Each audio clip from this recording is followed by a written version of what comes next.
আসসালামু আলাইকুম, স্বাগত জানাচ্ছি আরটিভির রাতের সংবাদে। আপনাদের সঙ্গে আছে আমি সৈয়দা সাদিয়া বেনাজির। একজন ব্যক্তি সর্বোচ্চ 10 বছর প্রধানমন্ত্রীর দায়িত্ব পালন করতে পারবে। সংবিধানে এমন বিধান যুক্ত করার বিষয়ে বিএনপি সহ সব রাজনৈতিক দল একমত হয়েছে। রাজধানীর ফরেন সার্ভিস একাডেমিতে রাজনৈতিক দলগুলোর সঙ্গে ঐকমত্য কমিশনের বৈঠক শেষে কথা জানানো হয়। বৈঠকে সাংবিধানিক ও সংবিধিবদ্ধ প্রতিষ্ঠানের নিয়োগ কমিটির প্রস্তাবকেও স্বাগত জানিয়েছে বেশিরভাগ দল। সাদিয়া কানিজ জানাচ্ছেন বিস্তারিত। ঐকমত্য কমিশনের সঙ্গে দ্বিতীয় ধাপের ষষ্ঠ দিনের বৈঠকের শুরুতে রাজনৈতিক দলগুলোর মধ্যে ছিল প্রাণচাঞ্চল্য। রাষ্ট্রের গুরুত্বপূর্ণ বিষয়ে ঐক্যবদ্ধ হতে দলগুলোকে ছাড় দেওয়ার আহ্বানের মধ্য দিয়ে শুরু হয় এদিনের বৈঠক। রাষ্ট্রের মূলনীতি, রাষ্ট্রপতি নির্বাচন সহ গুরুত্বপূর্ণ 5 বিষয়ের উপর আলোচনা শুরু হয়। সংবিধানের মূলনীতিতে সাম্য, মানবিক মর্যাদা সহ আরও 5টি বিষয় যুক্ত করার প্রস্তাব দেয় কমিশন। তবে কিছু বিষয়ে এখনও রয়ে গেছে মতানৈক্য। এদিন জাতীয় সাংবিধানিক কাউন্সিল গঠনের পরিবর্তে সাংবিধানিক ও সংবিধিবদ্ধ প্রতিষ্ঠানের নিয়োগ কমিটি গঠনের নতুন প্রস্তাব দেয় কমিশন। এতে 2-1টি দল ছাড়া সব দলই সম্মতি জানায়। 2 দিন আগে যে আলোচনা করছেন তিনি তার অবস্থান থেকে সরছেন না। সুতরাং এই যে বিরতির মধ্যে আমাদের কোনো রকমের আপনার এই আলোচনাটা হচ্ছে না। বাংলাদেশ জামাত ইসলামীও এবার যে সংশোধিত কমিটি এবং সংশোধিত নাম তার সাথে সম্পূর্ণ একমত। আলোচনার কিছু বিষয় নিয়ে হতাশার কথা জানায় বেশ কয়েকটি দল। তবে একজন ব্যক্তির সর্বোচ্চ 10 বছর প্রধানমন্ত্রীর দায়িত্ব পালনের বিষয়ে বিএনপি সহ সব রাজনৈতিক দল একমত হয়। 10 বছরের বেশি কোনো ব্যক্তি প্রধানমন্ত্রী থাকতে পারবেন না, এই বিষয়ে আমরা একমত। তবে সাংবিধানিক নিয়োগ কমিটি এই জাতীয় সংস্কারগুলো যদি দিয়ে নির্বাহী বিভাগের সমস্ত কর্মকাণ্ডকে সমস্ত জায়গায় ইন্টারফেয়ার করার যেখানে সম্ভাবনা থাকে এগুলো করা হয়, তাহলে আমরা সেই প্রস্তাবটা গ্রহণ করতে পারবো না। আলোচনার অগ্রগতি নিয়ে আশাবাদী ঐকমত্য কমিশনের সহসভাপতি বলেন, সব বিষয়ে আগামী সপ্তাহে সুনির্দিষ্ট প্রস্তাব পেশ করা হবে। সাংবিধানিক ও সংবিধিবদ্ধ প্রতিষ্ঠানের নিয়োগ সংক্রান্ত বিষয়ে একটা চূড়ান্ত সিদ্ধান্তে আসতে পারছি। ততক্ষণ পর্যন্ত প্রধানমন্ত্রীর মেয়াদ বিষয়ে চূড়ান্ত সিদ্ধান্ত নেওয়া যাচ্ছে না। আমাদের অগ্রগতির ব্যাপারে আমরা এখন পর্যন্ত অত্যন্ত আশাবাদী। সাদিয়া কানিজ, আরটিভি, ঢাকা। নারীদের জুলাই যুদ্ধে অংশগ্রহণের ফলে জুলাই ঘোষণাপত্রে নারীদের সাংবিধানিক স্বীকৃতি দেওয়া উচিত বলে মনে করছেন জুলাই গণ অভ্যুত্থানে অংশ নেওয়া নারীরা। বিকেলে ঢাকা বিশ্ববিদ্যালয় ইউনাইটেড পিপলস বাংলাদেশের আয়োজনে জুলাই ঘোষণাপত্রে নারীদের ভাবনা শীর্ষক আলোচনা সভায় একথা বলেন তারা। ইতিহাসের অংশ হতে চান জানিয়ে তারা বলেন, কোটায় জায়গা পাওয়ার পক্ষে থাকলে এই যুদ্ধে তারা অংশ নিত না।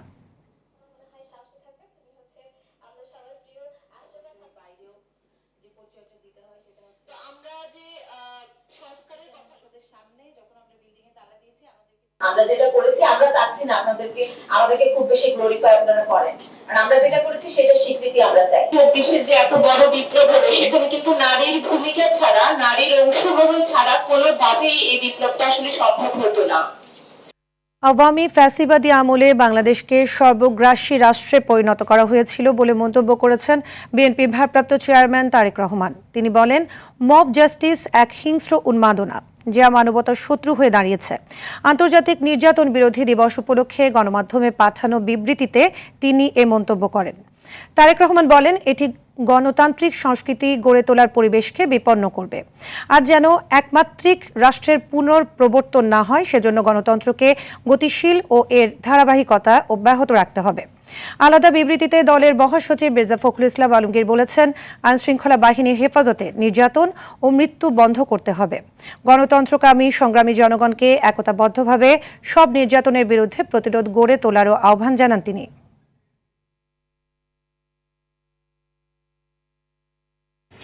অন্তর্বর্তী সরকারের অধীনে স্থানীয় সরকার নির্বাচন করার দাবি জানিয়েছে জামায়াতে ইসলামী। প্রধান নির্বাচন কমিশনার এএমএম নাসির উদ্দিনের সঙ্গে বৈঠক শেষে সাংবাদিকদের একথা জানান দলটির সহকারী সেক্রেটারি জেনারেল হামিদুর রহমান আজাদ। তিনি বলেন, ভোট প্রভাবমুক্ত ও নিরপেক্ষ করতে পরবর্তী সব স্থানীয় সরকার নির্বাচন তত্ত্বাবধায়ক সরকারের অধীনে করতে হবে। এছাড়া সংখ্যানুপাতিক পদ্ধতিতে আগামী সংসদ নির্বাচন এবং প্রবাসীদের ভোটের অধিকার নিশ্চিত করার দাবি জানিয়েছে দলটি। হামিদুর রহমান আজাদের নেতৃত্বে 3 সদস্যের প্রতিনিধি দল প্রধান নির্বাচন কমিশনারের সঙ্গে বৈঠক করেন। লোকাল গভর্নমেন্ট যদি ইলেকশন যদি দলীয় সরকারের অধীনে হয়, দলীয় প্রার্থীদেরকে চেয়ারম্যান মেম্বার বানানোর জন্য, মেয়র বানানোর জন্য গভর্নমেন্ট টোটাল ইনস্টলমেন্টকে কাজে লাগিয়ে ভোটকে, ইলেকশনকে প্রভাবিত করে দলীয় প্রার্থীকে জিতিয়ে আনে। সেই কারণে আমরা বলেছি এটা যদি নিরপেক্ষ নির্দলীয় সরকারের অধীনে হয়, এটা ফেয়ার হবে, গ্রহণযোগ্য হবে। পোস্টাল ভোটার, অনলাইন ভোটার পদ্ধতি যেগুলো আছে, এই কমিশন এবং এই সরকার যেন যথাযথ উদ্যোগ নেয়। স্থানীয় সরকার নয়, সবার আগে জাতীয় নির্বাচন চায় বিএনপি। একটি নির্বাচিত সরকারের অধীনে যদি স্থানীয় নির্বাচন হয়, সে নির্বাচনের বিশ্বস্ততা বাড়বে বলেও জানান বিএনপির সিনিয়র যুগ্ম মহাসচিব রুহুল কবির রিজভী। নয়াপল্টনে দলের কেন্দ্রীয় কার্যালয়ে জুলাই অভ্যুত্থানে আহতদের মাঝে আমরা বিএনপি পরিবারের পক্ষ থেকে চিকিৎসা সহায়তা প্রদান অনুষ্ঠানে তিনি এসব কথা বলেন। 5 আগস্টের পর মব জাস্টিসের মাধ্যমে যারা হত্যাকাণ্ড ঘটিয়েছে, তারা যে দলেরই হোক না কেন, তাদের দ্রুত আইনের আওতায় এনে বিচারের দাবি জানান রিজভী। আমাদের বক্তব্য সুস্পষ্ট, প্রথমেই জাতীয় নির্বাচন দিতে হবে, কারণ একটি নির্বাচিত জাতীয় সরকার, সেই সরকারের অধীনে প্রতিটি নির্বাচন যদি হয়, সেখানে ক্রেডিবিলিটি বাড়বে এবং জনগণ দেখবে যে সেই সরকারের অধীনে নির্বাচনগুলো সুষ্ঠু হচ্ছে কি। বিতর্কিত নির্বাচনের কুশীলবদের আইনের আওতায় আনা হচ্ছে। সাবেক প্রধান নির্বাচন কমিশনার নুরুল হুদার পর এবার গ্রেপ্তার হলেন কাজী হাবিবুল আউয়াল। দুপুরে রাজধানীর মগবাজার থেকে তাকে গ্রেপ্তার করে ডিবি। তবে এখনও ধরাছোঁয়ার বাইরে আরেক সিইসি কাজী রকিবউদ্দিন আহমেদ। জাকারিয়া খানের রিপোর্ট।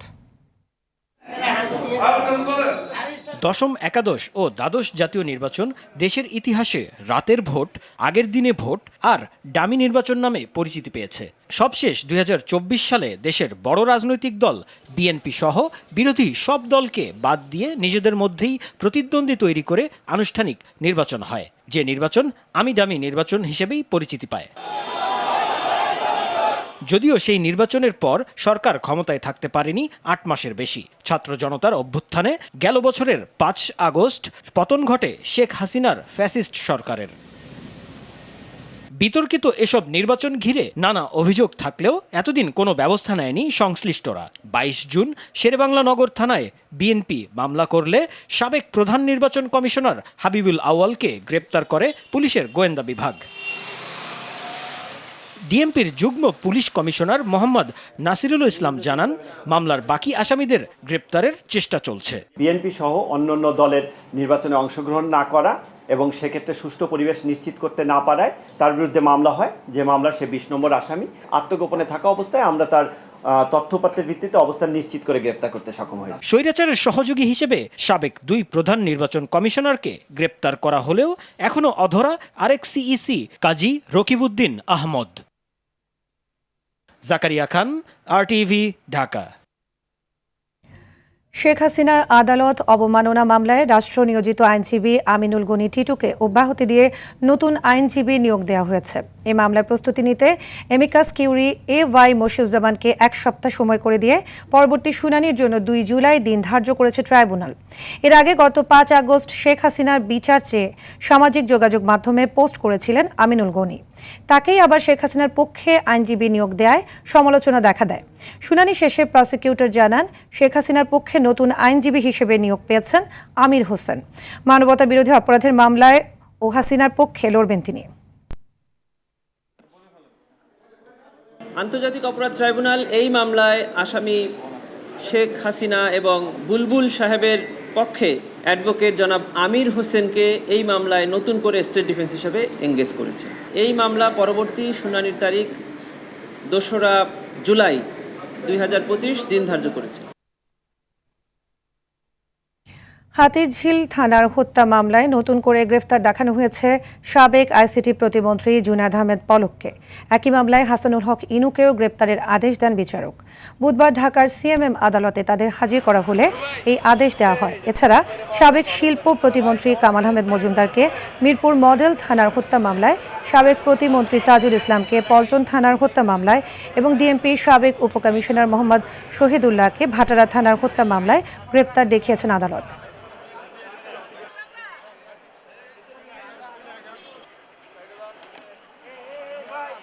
ফ্যাসিস্ট হাসিনার অন্যতম সহযোগী সাবেক অবৈধ মন্ত্রী জোনায়েদ আহমেদ পলক, হাসানুল হক ইনু এবং কামাল আহমেদ মজুমদার, সাবেক পুলিশ কমিশনার, তাদেরকে বিভিন্ন হত্যা প্রচেষ্টা মামলায় আদালতে উপস্থাপন করে দরখাস্তটি পর্যালোচনা করে তারা যেহেতু এজাহারনামী আসামি, তাদেরকে গ্রেপ্তার দেখিয়ে জেল হাজতে প্রেরণ করে।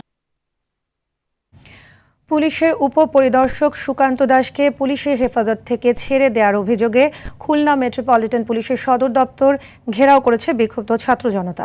দুপুরে বৈষম্য বিরোধী ছাত্র আন্দোলনের উদ্যোগে এ ঘেরাও কর্মসূচি পালিত হয়। এ সময় কেএমপির সামনের সড়কে আগুন দেয় বিক্ষোভকারীরা। পরে কেএমপির প্রধান ফটকে তালা ঝুলিয়ে দেওয়া হয়। এর আগে মঙ্গলবার বিকেলে খানজাহান আলী থানা এলাকা থেকে স্থানীয়রা গণধোলাই দিয়ে উপপরিদর্শক সুকান্তকে পুলিশের হাতে তুলে দেয়।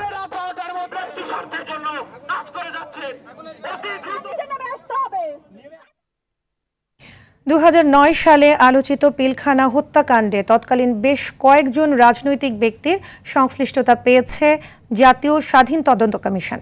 এছাড়া শেখ হাসিনা, ফজলে নূর তাপস, শেখ সেলিম সহ রাজনৈতিক নেতা ও আইনশৃঙ্খলা বাহিনীর ঊর্ধ্বতন কর্মকর্তা সহ 14 জনকে সাক্ষ্য প্রদানের জন্য আহ্বান জানানো হয়েছে। কমিশন জানিয়েছে, এরই মধ্যে আওয়ামী লীগ নেতা মির্জা আজম ও জাহাঙ্গীর কবির নানকের লিখিত জবানবন্দি ইমেইলে নেওয়া হয়েছে। আরও জানাচ্ছেন শাকিলা করিম। দেশের ইতিহাসে সবচেয়ে হৃদয় বিদারক ও কলঙ্কিত হত্যাকাণ্ড পিলখানা বিজিবি সদর দপ্তরে 2009 সালের 25 ফেব্রুয়ারি সকালে কলঙ্কজনক ঘটনার সাক্ষী হয় দেশের মানুষ। বিদ্রোহের নামে একে একে হত্যা করা হয় 57 জন মেধাবী চৌকস সেনা কর্মকর্তাকে। বুধবার রাজধানীর সায়েন্স ল্যাবরেটরিতে বিডিআর হত্যাকাণ্ডের ঘটনায় গঠিত জাতীয় স্বাধীন তদন্ত কমিশনের 3য় সংবাদ সম্মেলনে তুলে ধরা হয় তদন্তের অগ্রগতি। কমিশন জানায়, সে সময় আইন শৃঙ্খলা বাহিনীর নিষ্ক্রিয়তা ও গোয়েন্দা সংস্থাগুলোর চরম ব্যর্থতায় ভয়াবহ রূপ নেয় পিলখানা হত্যাকাণ্ড। তৎকালীন গোয়েন্দা সংস্থাগুলো দায়িত্ব পালনে চরম অবহেলা ও ব্যর্থতার পরিচয় দিয়েছে বলে এ পর্যন্ত প্রাপ্ত তথ্যে প্রতীয়মান। গোয়েন্দা ব্যর্থতার স্বরূপ ও কারণ বিশ্লেষণ করা হচ্ছে। ঘটনা ভিন্ন খাতে প্রবাহিত করা, আলামত ধ্বংস করার প্রয়াস বিমান হয়েছে। এর বিষয়ে দায়ী ব্যক্তি ও সংস্থাগুলোকে চিহ্নিত করা হচ্ছে।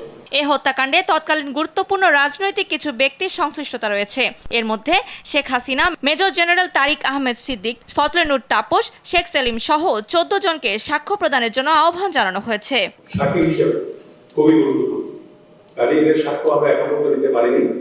2 জন পালিয়ে থাকা রাজনীতিবিদ, তারা ওয়েবসাইটের মাধ্যমে, ইমেলের মাধ্যমে তাদের সাক্ষ্য দিয়েছেন।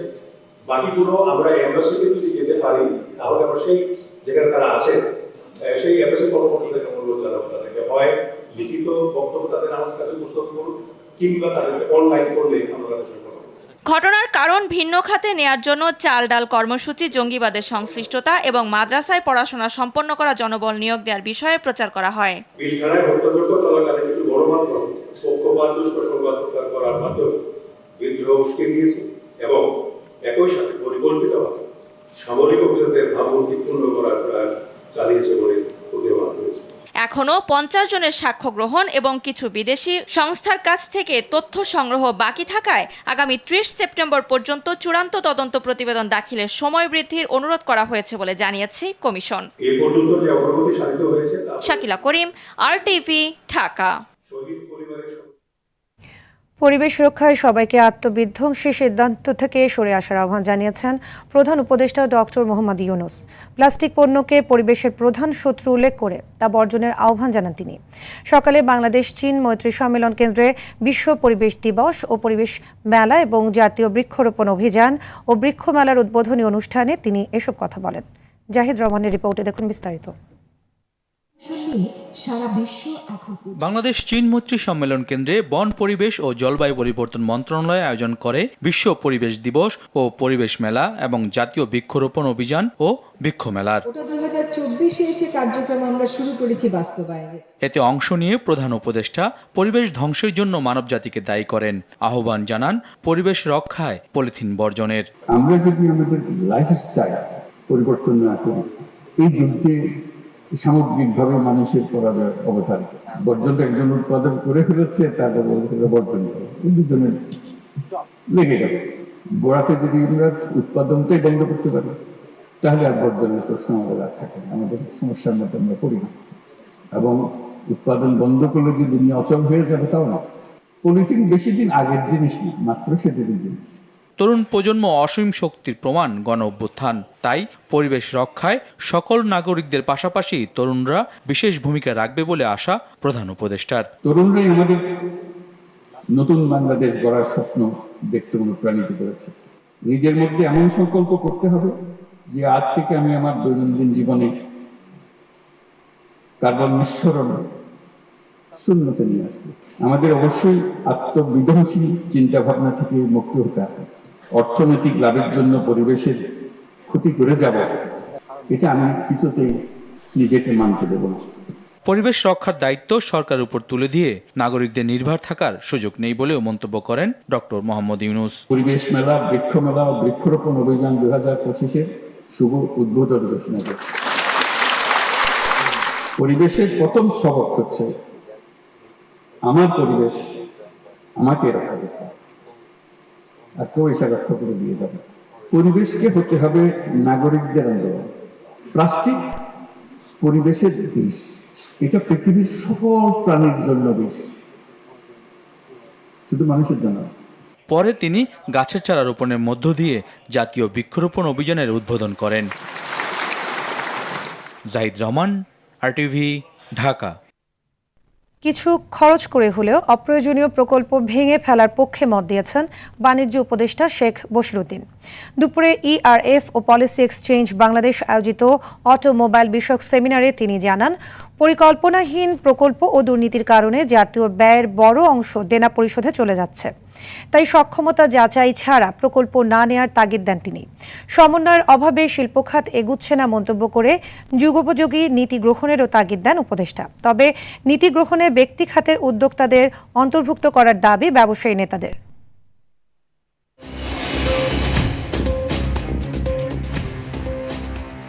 রাতের সংবাদ এ পর্যন্তই। মধ্যরাতের সংবাদ রাত 1টায় দেখার আমন্ত্রণ রইল। ধন্যবাদ সবাইকে।